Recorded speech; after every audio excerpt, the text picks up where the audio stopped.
Hi, welcome back to the channel. So today I'm going to be reviewing this. This is a Jumper T20 V2, and the reason for the other things in the background I'll explain in a minute, but this is what we're going to review today. You'll see I did a review of the Radiomaster TX15 and I wasn't sure about it, so I bought this at the same time. And this was quite a chunk less. This was about 85 quid or 86 quid plus postage. And yeah, we'll discuss it in a minute. So if you've watched my channel in the past, you'll know I've been Jumper all the way through. And then gone to Radiomaster and Jumper. I've had both. This is an OG Jumper. Probably a lot of people that are watching this channel have never even seen this. This is a original Jumper. It's 8-channel, I believe, and it runs on deviation firmware. It does not run on EdgeTX or any OpenTX or anything like that, and it takes a little bit of getting used to. I honestly don't know if I can remember how to do it anymore. And you can see the last time I used this was to fly a Bug 6. This was the OG one. This was the first thing that came out that allowed you to do multi-model. So this worked on a variety of things, a lot of things actually. I also had my small little FR Sky quads down to this. I have flown a 5-inch on it once and I wouldn't do it again because the resolution of sticks is not great. But you get what you pay for. I think this was around, I'm not sure, but I'm guessing at 80 quid when it came out. It runs on a 2S battery in the bottom. You can see you've got 2S in the bottom of there. Just what's in the bottom of there. And you get quite a lot of runtime out of that on a 2S. Depends what size you've got, obviously. And then on the front you have your selector buttons here.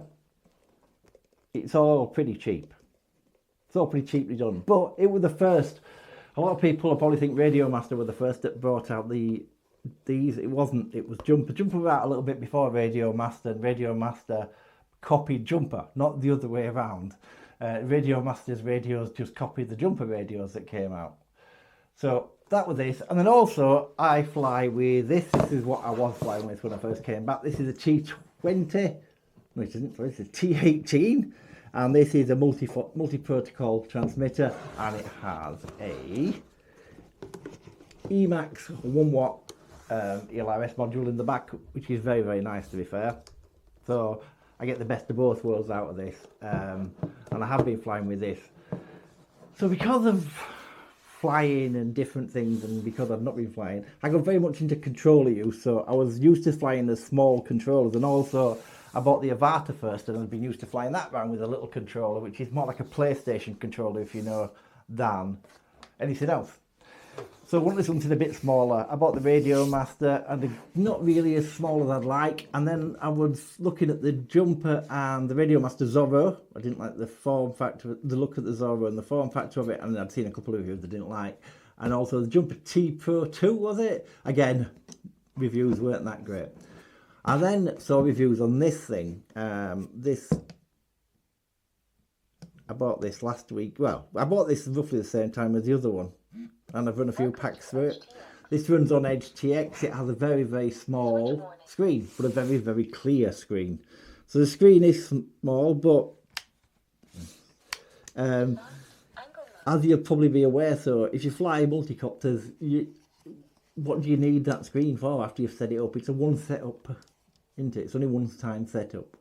This has the standard gimbals. So the standard gimbals are now Hall effect gimbals. So these are Hall effect and the bearing. They're fully bearinged. I've had it in bits this radio, and they have full bearings in here. It comes with a separate set of springs, so you can tighten these up, I believe, but you can get them tight if you just play with them. You have to just mess around and play with them, and you can get it tight enough. I feel they are tight enough for me now. Very weak out of the box, extremely weak, but now good. You have a 2-position switch, a 2-position switch, a 3-position switch, a 3-position switch, then the weirdest switches. The aerial is one of these type of ones, which everything seems to have now, very much DJI type thing. Here we go to the weird switches. So these switches on the top, you've got 2 wheels which have a detent, a kind of, what are they? I'm not sure if they, yeah, very, very slight. It's difficult to find. And then it has these switches. Now these only work by pressing on the side. You can hear it click. single switch obviously, and you can obviously arm on that switch if you want, and then disarm. And it'd be good for that because they're not that easy to catch and you're going to turn them off. I just found it a little bit strange, so I just had this switch as my arm switch. I always arm on the left, so it doesn't really matter as long as I'm arming on the left.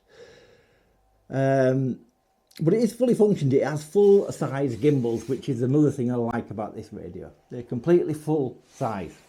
They've got LCD metal fronts. They are plastic backed, but metal fronts. But they feel robust. They feel very robust. They don't feel cheap in any way. You have a dial on the front. Again, no detent. Two of them, one on each side. And as you can see, I have my volume on that switch. So I set my volume up to this switch here. So I can just turn my volume up and down. So that's the only use for that. It has these two really interesting little slider. Well, I don't even use the word interesting. I don't know what I'd use them for, to be honest, but you could get some use out of them. I suppose it'd be really good if you had a plane and you wanted to have realistic flaps. You could probably use them for that. It'd be good for flaps, I'd imagine, for putting down in various stages. But I'm not going to use these because I only fly quads these days. But good if you, and again, this is a radio that is definitely multi-format. It's definitely good for helicopters, planes and quads. It's not just a quad radio, which some of the others are because of the trim positions. So this does have trim switches. They're here. So there are your trim switches. 4 trim switches, and it has your typical roller, and then it has page forward, page back, single first press, or a light press, normal press will take your page forward, long press will take your page backwards, as it does on all EdgeTX. Doesn't, not just this one. And then you've got your obviously return button, etc. Your wheel, and you just program it the normal way. So as I say, this particular one's running on ELRS 2.4 gig. So this is a 2.4 gigahertz version. You can get the other versions, and you can also get the one that runs on both. But they're a fair bit more money. And as I would say is, if you want Edge 2 gimbals on this, it'll cost you another 30 quid, I believe. So if you do like the Edge 2 gimbals, it's worth buying with it. I wasn't bothered in the slightest, but Edge 2 gimbals, which are the Hall effect, but they've got adjustable everything on them, they're about another 30 quid, which puts this radio into the 120, 130 pound mark, which makes it very similar price to the one I reviewed the other day. As you can see, there is quite a bit of difference in size. Width is about the same.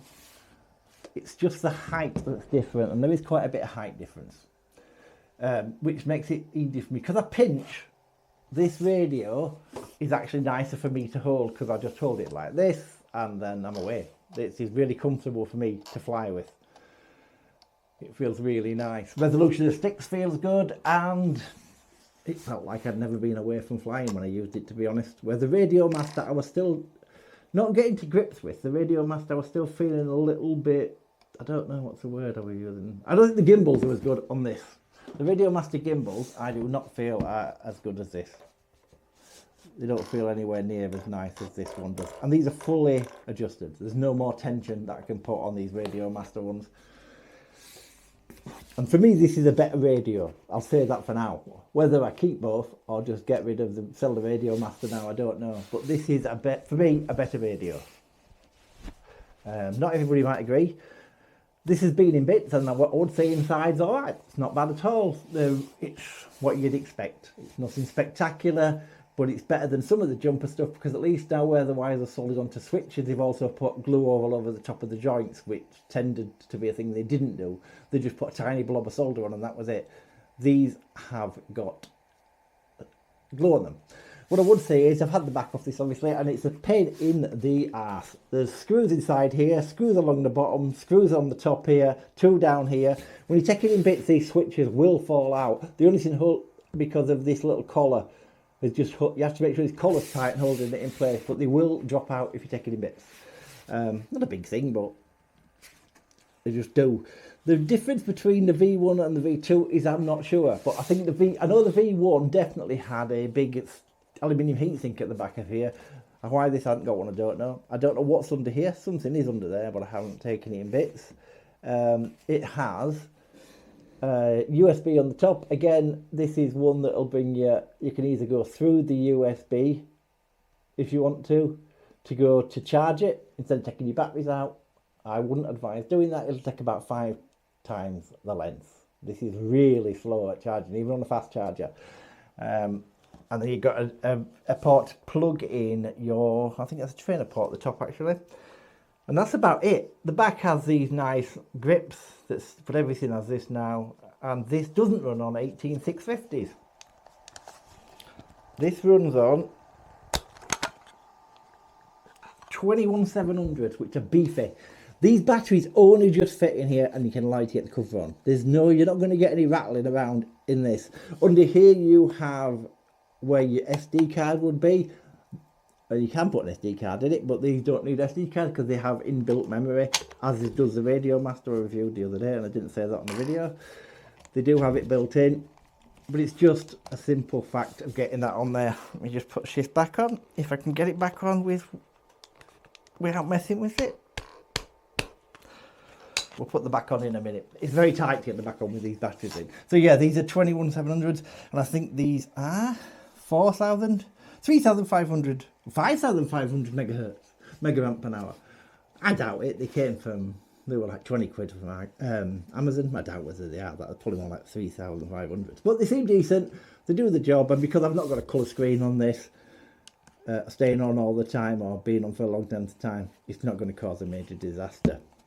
I think that's about it. Radios are a very personal thing.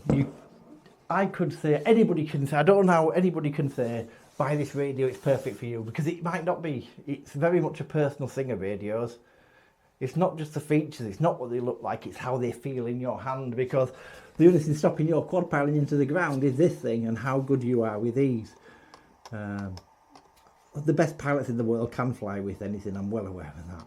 But people like myself, and I don't know, people that are average at it, I need to have something that I get like the feel of and that feels good to me, and this does feel good to me. So yeah, I'd recommend it, but I wouldn't say go out and buy it, because as I say, it's very much a personal choice. It's a very nice radio, it looks the part, and I think it's great value for money. So thanks ever so much for watching. Have a fantastic day.